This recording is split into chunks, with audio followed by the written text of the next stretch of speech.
Selamat berjumpa kembali dengan kami. Nama saya Sam dari Gelora Firman. Saudara sedang mendengarkan seri pembahasan pengetahuan tentang akhir zaman. Saat ini kita berada pada mini seri 3 malaikat. Sementara saya mempersiapkan bahan pembahasan malam ini, perhitungan suara hasil pemilu presiden di Amerika Serikat juga sedang berlangsung.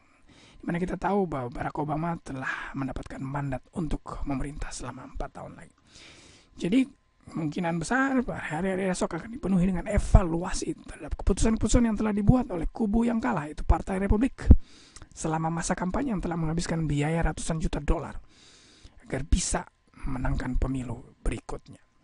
Dalam Alkitab juga kita tahu ada waktu di mana Allah akan menghakimi orang-orang yang pernah atau sementara hidup di atas dunia ini. Siapa mereka? Kapan mereka dihakimi?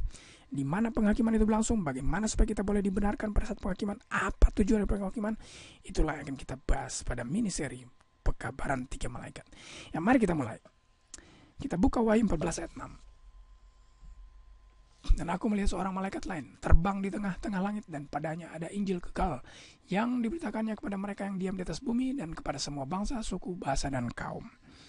Jadi jelas sekali ada pekabaran malaikat yang pertama tentang Injil yang kekal kepada mereka yang hidup di bumi ini, termasuk saudara dan saya. Coba kita baca ayat yang berikutnya. Dan ia berseru dengan suara nyaring, takutlah akan Allah dan muliakanlah Dia, karena telah tiba saat penghakimannya. Dan sembahlah Dia yang telah menjadikan langit dan bumi dan laut dan semua mata air. Yang saudara baca ayat yang ke-7, penghakimannya adalah penghakiman Allah yang tentunya terjadi di kerajaan sorga di mana Allah tinggal. Saudara juga setelah membaca ayat yang ke-7 tadi, telah tiba saat penghakimannya, artinya salah satu pekabaran Injil yang kekal oleh malaikat pertama adalah telah tiba masa penghakimannya. Artinya kedua peristiwa itu berjalan bersama. Sementara Injil itu disampaikan, sementara itu juga penghakiman Allah berlangsung.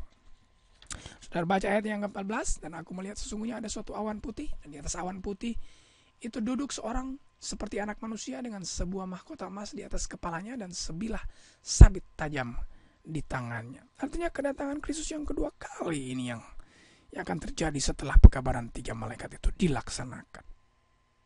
Kalau kita baca konteks daripada Wahyu pasal 14 ini, diawali dengan pekabaran 3 malaikat dan diakhiri dengan kedatangan Yesus yang kedua kali. Nah, pertanyaan yang saudara tunggu-tunggu, siapa yang akan dihakimi? Coba kita buka 1 Petrus 4 ayat 17.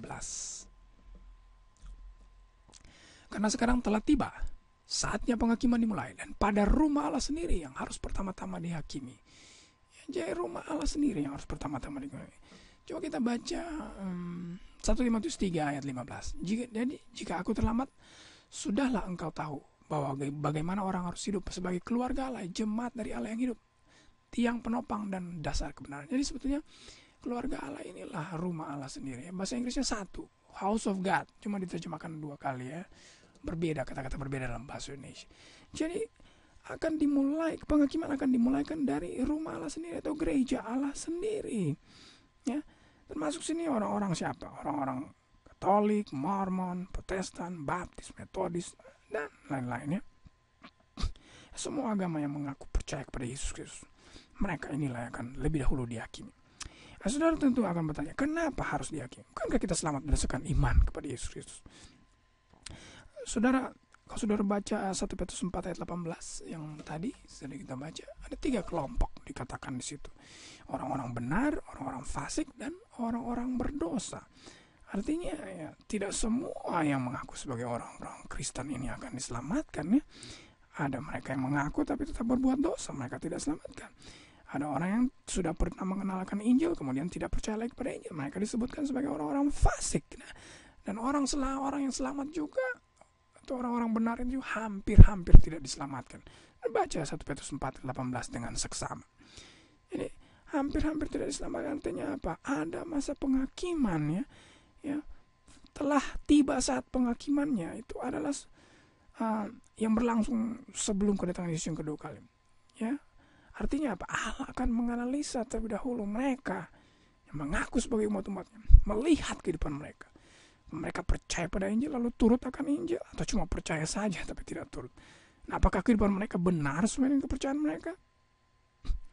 Atau kehidupan mereka tidak sesuai dengan Injil, alias mengaku Kristen tapi terus berbuat dosa. Nah, ini tujuan daripada penghakiman. Coba saudara pikir, orang Kristen di atas dunia ini ada berapa kira-kira? Barangkali kira-kira ada 2,1 miliar. Saya tunjukkan di sini grafiknya. 33% orang Kristen di atas dunia ini. Jumlahnya 2,1 bilion, 2,1 miliar. Artinya apa? 2.100 juta orang-orang Kristen di atas dunia. Nah, kalau 2.100 juta, apakah saudara pikir mereka akan mengaku sebagai pengikut Yesus Kristus? Apakah mereka adalah orang-orang Kristen yang sejati? Ya, pakai logika saudara. Tidak, bukan? Bukankah perlu penghakiman bagi mereka yang mengaku sebagai orang Kristen untuk melihat apakah mereka benar-benar percaya dan menurut kepada Injil? Saudara bisa jawab sendiri kan pertanyaan tersebut. Bukan cuma percaya, tapi kita harus menurut yang lahir daripada kasih kita kepada Kristus, bukan menurut oleh karena legalisme, menurut yang lahir daripada kasih kita kepada Kristus. Untuk menjadi pengikut Yesus Kristus itu bukan cuma percaya, harus ada penurutan. Itulah umat Kristen yang sejati. Ini adalah satu-satunya cara agar kita boleh dibenarkan pada saat penghakiman Allah.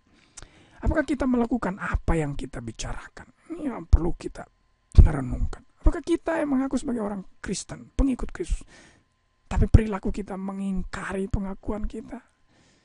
Banyak orang seperti itu.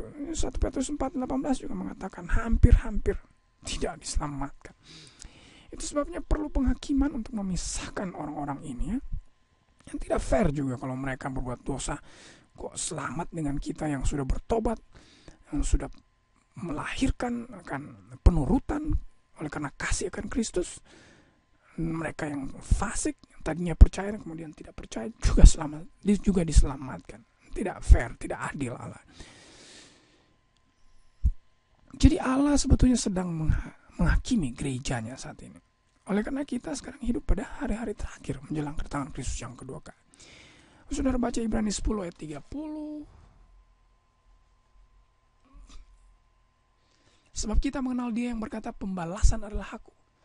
Akulah yang menuntut pembalasan. Dan lagi Tuhan akan menghakimi umatnya. Jelas sekali, ya. Sama dengan 1 Petrus 4 ayat 17. Saudara baca Matius 22 ayat 2, 10 dan 11. Matius 22 ayat 2, hal kerajaan surga seumpama seorang raja mengadakan perjamuan kawin. Ini kan adalah perumpamaan yang dikisahkan oleh Yesus Kristus sendiri. Ayat 10. Maka pergilah hamba-hambanya itu dan mereka mengumpulkan semua orang yang dijumpainya jalan, orang-orang jahat, orang-orang baik, sehingga penuhlah ruangan di perjamuan kawin itu. Dan tentunya persyaratan mereka kemukakan ketika mereka mengundangnya. Nah, kemudian raja masuk, ya. Raja memeriksa pakaian mereka. Ayat yang ke-11. Ketika raja masuk bertemu dengan tamu, ia melihat seorang tidak berpakaian pesta. Artinya apa? Sudah dikasih tahu pakai pakaian. Mereka mau datang kepada pesta itu, tapi harus pakai pakaian. Jadi sudah percaya ada undangan, ada perkawinan, tapi datang tidak pakai pakaian, tidak menurut, ya. Ia berkata, hai saudara, bagaimana engkau masuk ke sini, ya? Tapi orang lalu apa? Ikat kaki tangannya, campakkan orang itu dalam kegelapan. Wah, bukan main, ya. Artinya ada penghakiman. Yesus sendiri ada penghakiman sebelum kerajaan sorga ini. Penghakiman, mereka bukan cuma diundang, mereka harus menurut dengan persyaratan daripada pesta perkawinan itu. Harus pakai gaun pesta. Kalau tidak apa? Akan dicampakkan. Banyak yang akan dipanggil, tapi sedikit yang dipilih. Baca ayat yang ke-14. Banyak yang dipanggil, tapi sedikit yang dipilih. Jelas sekali, bukan cuma percaya pada Yesus. Kepercayaan tersebut harus melahirkan penurutan. Melahirkan penurutan oleh karena kasih kepada Kristus. Jadi kalau saudara baca ayat yang ke-23, ini dia. Matius 7 ayat 21-23. Bukankah setiap orang yang berseru kepada Tuhan, Tuhan akan masuk dalam kerajaan sorga? Melainkan dia yang melakukan kehendak Bapakku yang di sorga. Jadi banyak sekali orang yang menyeru kepada Tuhan, Tuhan. Yang mengaku orang Kristen, ya. Tapi apa dikatakan di sini? Dia yang melakukan kehendak Bapakku. Bukan cuma berteriak berseru pada Tuhan, harus melakukan kehendak Bapaknya. Pada hari terakhir banyak orang akan berseru kepada Tuhan, bukankah kami bernubuat? Banyak sekali orang yang mengaku Kristen, berkhotbah, bernubuat, bahkan mengusir setan. Tapi ketika Yesus datang, apa? Aku tidak mengenal kamu. Enyahlah daripada aku, kamu sekalian pembuat kejahatan. Jadi jelas sekali orang-orang Kristen tapi mengaku Kristen tapi apa? Berbuat kejahatan. Jadi saudara, kesimpulannya adalah Wahyu 14:7 adalah pekabaran yang penting dari malaikat pertama.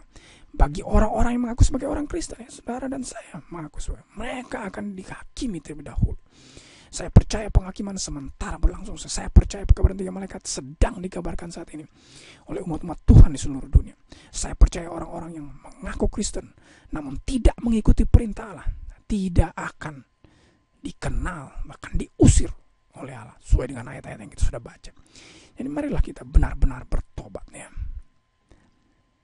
Benar-benar memiliki iman yang real kepada Yesus Kristus. Iman yang disertai dengan penurutan.